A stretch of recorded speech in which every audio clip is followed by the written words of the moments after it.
la la la la la la la la la la. 아마자 무투시야 주가니 알라자마가 올레니 간다 호시오.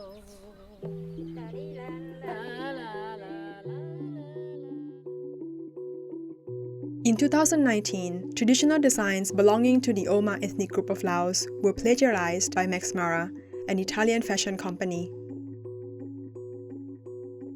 The Oma are a small ethnic minority group in Laos who craft and wear distinctive red and black textiles.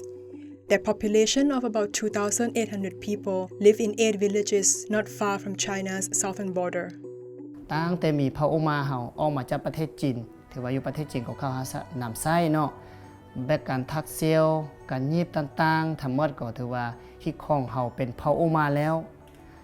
ต้องแม่นยิบเครื่องพระโอมาของตัวเองငါကွယ်ကူတော့ဘယ်ညောချက်ငါကူပြန်ပေါ်ငါနာမာယောဒီချင်အလာနေလာလေရှောနေတဲ့အမယောရှောနေတဲ့ဂူကြီးနေမှာဟဲ့ဟုတ်ရဟဲလို့လည်းကဲငါလည်းကျွန်တော်မှကျေးတယ်ပြီချက်ချီကူကြီးငါကူကငါကမိဥယောနာနာတော့မှအမောက်ပြီးကျေးတယ်လို့မို့ 아질레 우모레 호모가 후 아마다베네 그지는 소파옹어 뭐 미츠 흐메레 야네가 무는 가레비 뭐 요가는 소파요가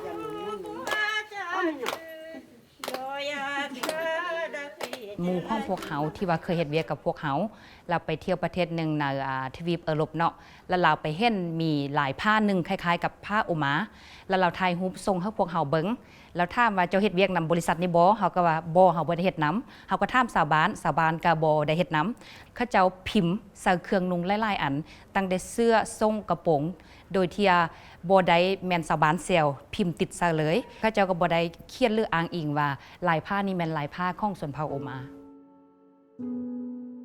Digitally printed Oma designs were featured on women's clothing, including trousers, blouses, dresses, and skirts. There was no mention of the Oma on labeling, no consent had been given by the Oma, nor was compensation paid. 그가 뭐요 펴머이 마시지 오모이 마시지 능가 그가 저는 제가 마찬을 그뭐 그 뭐요 장아 คือมอมลากุนี่แม่มามึงอ่ะอยู่ห้าพนี้บ่ห้าพมาชาลีบ่มามึงอ่ะมาตุลิงไงมาลากะกุชักคือกะกุดึงอ่ะมาข้อมึงอ่ะเลยแล้วชนเผ่าที่เขาเจ้าใส่ข่มหูเนาะที่ว่าเป็นวัฒนธรรมที่ว่าได้สืบทอดมาจากรุ่นคนสู่รุ่นคนเนาะแม่นเขาจะเป็นผู้เซลแต่ว่าบริษัทลอกแบบออกไปแม่นเอาไปขายในราคาแพงแต่ว่าผู้ที่เซลจากตัวนี้แม่นบ่ได้รับผลประโยชน์ In this case, we saw that there was a wrong. You know, it was very clear that their designs had been stolen, and we are one of the few organizations that work with the Oma people. So we saw that, you know, we had to say something. We had to step up and say that this was wrong and to publicize the issue. The Traditional Arts and Ethnology Center, or TAEC, a Laos-based social enterprise that has worked with Oma artisans since 2011, became aware of this misappropriation and reached out to the company for clarification, with no reply. TAEC then launched the Max Oma campaign, drawing attention to the plagiarism via social media. Only then did Max Mara respond, demanding TAEC remove the posts and threatening legal action. Despite this, the campaign grew to receive over 1 million reactions, hundreds of comments, and more than 6,000 shares. In 2 public letters to Max Mara, TAEC suggested remedies for the misappropriation. Max Mara continued to deny any wrongdoing and went silent. This is not a new problem.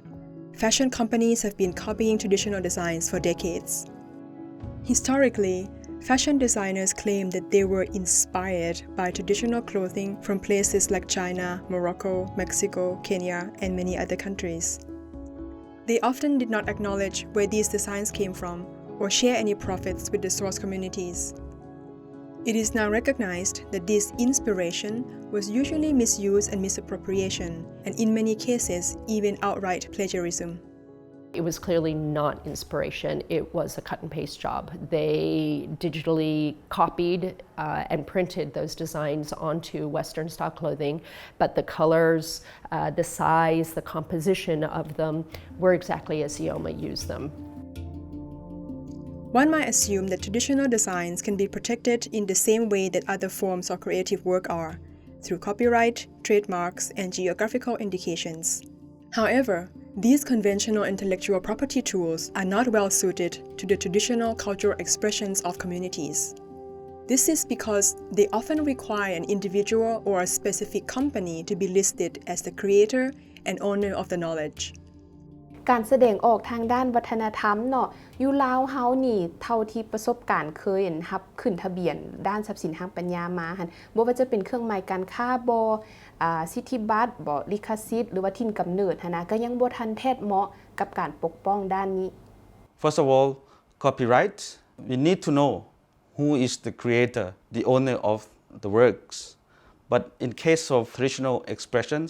it has been passed on from generation to generation, so we don't know who is the owner of the work. So this cannot be protected under copyright. And generally, mostly the traditional cultural expressions has been a public domain, which cannot protect it under IP.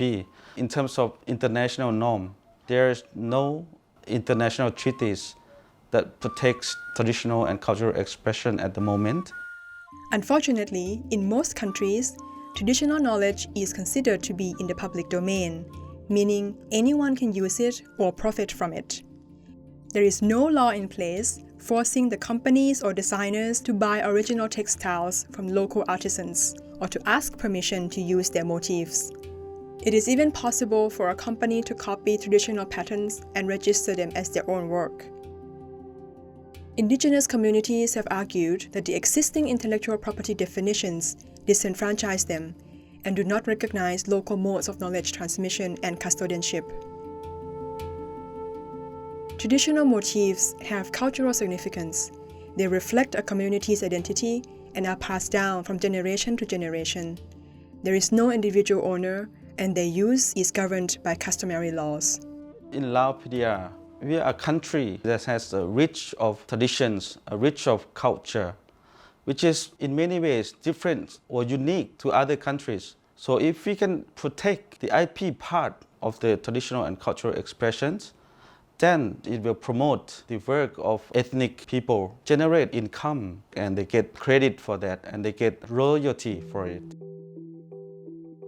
When these designs are taken by a company and mass-produced without permission, they lose their meaning. The public does not know where they come from or who the communities are that created them.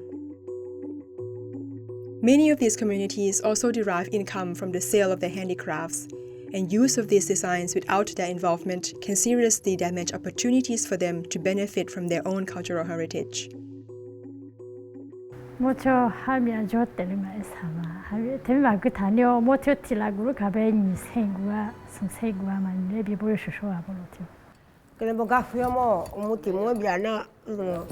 khmeneo mo umukhyo sonse ha te bia bilane khbon yo ti zo nga won te bia bilane ga fuyo สำคัญนี่มันสำคัญแท้เนาะมันเป็นฮีตของประเพณีวัฒนธรรมของพวกเขาฉะนั้นพวกเขาต้องได้รักษาเอาไว้และหน้าที่ของพวกเขาของสมาคมหัตถกรรมก็คือปกป้องสิทธิผลประโยชน์อันชอบธรรมของสมาชิกถ้าว่าเฮาบ่ปกป้องเนาะพวกที่เฮ็ดแท้ทำจริงคือพวกสาวสร้างหัตถกรรมนี่ก็จะค่อยๆสูญหายไป Upon learning of the plagiarism by Max Mara, the Cultural Intellectual Property Rights Initiative reached out to TAEC to offer information and support. I first heard about the conflict between the Oma ethnic group and Max Mara on Instagram in 2019. I immediately reached out to TAEC to offer our support and expertise in responding to cultural appropriation. I knew that by working together as a team in responding to this cultural appropriation case, we can set up an example for other communities around the world and reduce this phenomenon in the fashion industry. The Cultural Intellectual Property Rights Initiative, or CIPRI, is an organization working towards developing specialized legislation for the protection of traditional knowledge and traditional cultural expressions. They act as a mediator between the interests of fashion businesses and those of artisans and traditional creative communities. The initiative has pioneered the concept of cultural intellectual property rights to help ensure protection against misappropriation and misuse. Misusing them or misappropriating them does damage to those cultures, and in some cases can also rob them of their future opportunities to decide to use their cultural intellectual property on their own for their own benefit. So this is why it's really very important that cultural intellectual property rights are better protected now. Together, TAEC and CIPRI secured a project grant to support the Oma community to protect their traditional cultural expressions and engage the larger craft sector in Laos in discussions about intellectual property via workshops, panel discussions, and online groups. พวกเขายังจะจัดฝึกอบรมเนาะกับสมาคมหัตถกรรมลาวและนักกฎหมายเนาะเพื่อเรียนรู้เนาะและก็ปรึกษาหารือเกี่ยวกับทรัพย์สินทางปัญญาทางด้านวัฒนธรรมเนาะว่าสิทธิ์ตัวใดแม่นได้รับการปกป้องแล้วและสิทธิ์ตัวใดแม่นยังบ่ทันได้รับการปกป้อง The project was designed using the framework of the 3C's rule: consent, credit, compensation, created by CIPRI to guide best practices for engaging in fair and equitable collaborations with traditional communities. A designer or company wanting to use traditional motifs should seek consent of the craftsperson or community, give credit to the source of inspiration, and provide compensation for the use of the traditional designs. It is TAEC and CIPRI's intention that upon completion of the pilot with the Oma, the model can be replicated and adapted by indigenous people, ethnic groups, and local communities across the globe. The model we developed in Laos is extremely important. It shows that local communities, ethnic groups, and indigenous people can respond constructively to cultural appropriation cases. And at the same time, it represents a first step in creating a unique legal protection system in Laos for traditional knowledge and traditional cultural expressions. At a global level, this model can be a source of inspiration for any local community or ethnic group. It is not just a way to respond against cultural appropriation, but it can be a tool for self-empowerment. By doing this, communities take control of how their knowledge and cultural expressions are used and commercialized. This model centers around using a database to document the traditional designs of a community, as well as the cultural contexts of those designs. By incorporating elements of legal protection such as copyright protection of data collections, copyright protection of original texts, photographs, and video materials, free prior informed consent, and the obligation for compliance with customary laws, the process creates evidence that the traditional designs belong to a community and can provide proof in the event that traditional cultural expressions are misappropriated. In legal terminology, this is referred to as creating sui generis protection, meaning that it is specifically designed to address the needs and concerns of a particular issue. The World Intellectual Property Organization, or WIPO, supports the development of sui generis legal protection systems for traditional knowledge and traditional cultural expressions. A fundamental aspect of the approach is ensuring a community's interests are expressed and represented, that they understand the benefits and risks associated with documenting their cultural expressions, and that they receive support to manage the database and control access to their knowledge.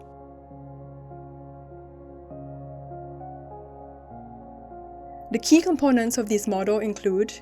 free, prior, and informed consent, documentation of traditional cultural expressions, database creation, and database publication. Building on their 10-year relationship with the Oma of Nanam village, TAEC engaged the community in a series of discussions to clarify the complexities of the Maxmara issue they faced and cultural intellectual property rights in general.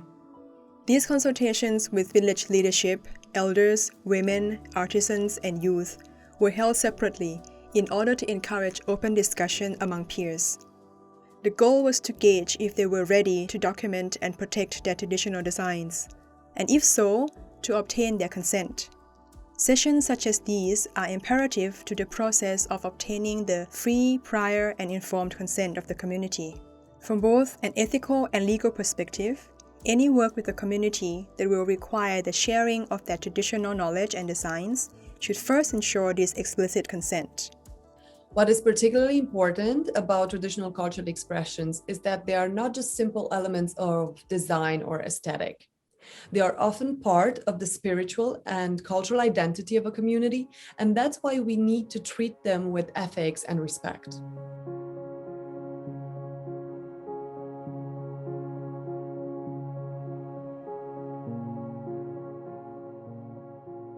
An intensive documentation period followed, using interviews, photographs, and video of the Oma and their traditional cultural expressions to build the content of the database and inform its structure. The objectives were to demonstrate their textiles' cultural significance and importance to Oma identity,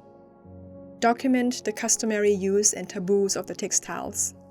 establish the custodian relationship between the Oma of Nanam village and their textile traditions, explain how the knowledge and skills to produce the textiles is passed down, and identify key clothing items, motifs, and combinations, as well as craft techniques and materials. Research was conducted during 2 field trips to Nanam village, and with a core group of artisans who traveled to TAEC to work exclusively with the team. ทำอิฐเฮาจะลงเก็บกรรมข้อมูลในหมู่บ้านโดยการบันทึกบ่แม่นแต่ว่าข้อมูลทางด้านวัฒนธรรมแต่ฮิตของประเพณีและก็ดอกดวงของเขาเจ้าเพื่อเฮาจะมาสร้างเป็นฐานข้อมูลในระบบคอมพิวเตอร์ฐานข้อมูลนี้จะได้ใช้เป็นตัวอย่างหนึ่งให้กับชุมชนอื่นที่เขาเจ้าอยากเฮ็ดฐานข้อมูลเกี่ยวกับชุมชนของเขาเจ้าสามารถเอาฐานข้อมูลนี้ไปใช้ Processing and cataloging the extensive amount of research material required a great deal of work over a period of 5 months before it was able to be uploaded to the database. Because the Oma language does not have a written form, the database content is in Lao and English languages, but key terms in Oma language were also included through English transliterations and audio recordings. Once assembled, the database was presented to Nanam village for their final review and approval.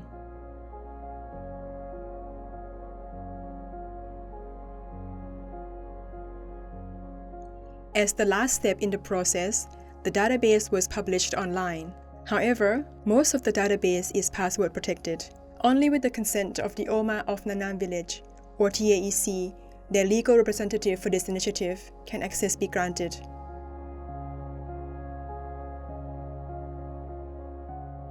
A copyright notice was submitted to the Department of Intellectual Property in Laos. Additionally, a WIPO proof was obtained for the copyright of the protectable content uploaded in the database, including original texts, photographs, and videos. These 2 tools represent evidence that the Oma of Nanam village are the legal custodians of the Oma traditional textile design database. This project is our helping hand. We cannot work without data. We cannot work without influential groups of people. We need to have good information before DIP can develop a policy or set up a national legislation to protect this work. This is a time and resource-intensive activity. It requires many elements, including community consultations, research, legal advice, and database support. However, in the absence of an international legally binding framework, this model is a viable tool for ensuring a minimum level of legal protection of the traditional knowledge and traditional cultural expressions of indigenous and traditional communities. In partnership with the Lao Handicrafts Association, the model was shared with a wide range of artisan communities, government actors, and advocates who are keen to adopt the approach countrywide. If approved by legislators in Laos, the country could be the first in Southeast Asia to develop a sui generis legal protection system for traditional cultural expressions. It is our hope that if this tool is internationally approved, it will become the basis for securing cultural intellectual property rights for indigenous people, ethnic groups, and local communities. However, the goal of the Oma Traditional Textile Design Database is not simply to protect the knowledge cataloged within it.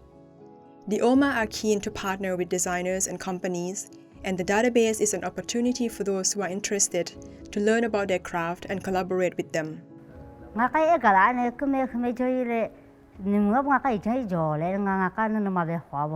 마차망아는 저보 대타벨라가죠 다르테 후마문가 마창알레 테메 엘랑아요 차가 비정말 이러고 마 엘라저라 저네가 비정 파마레 비보 아블로티오다지.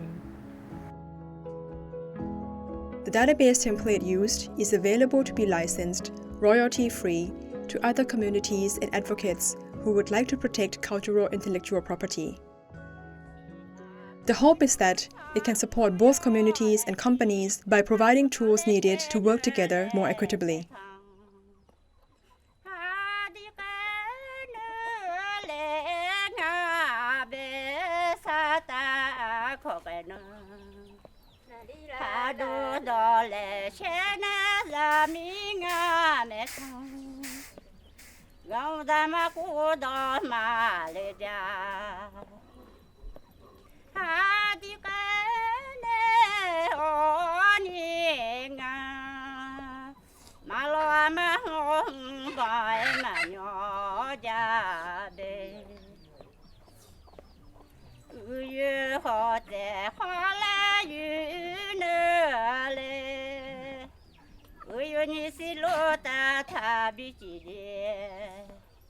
Hadalaga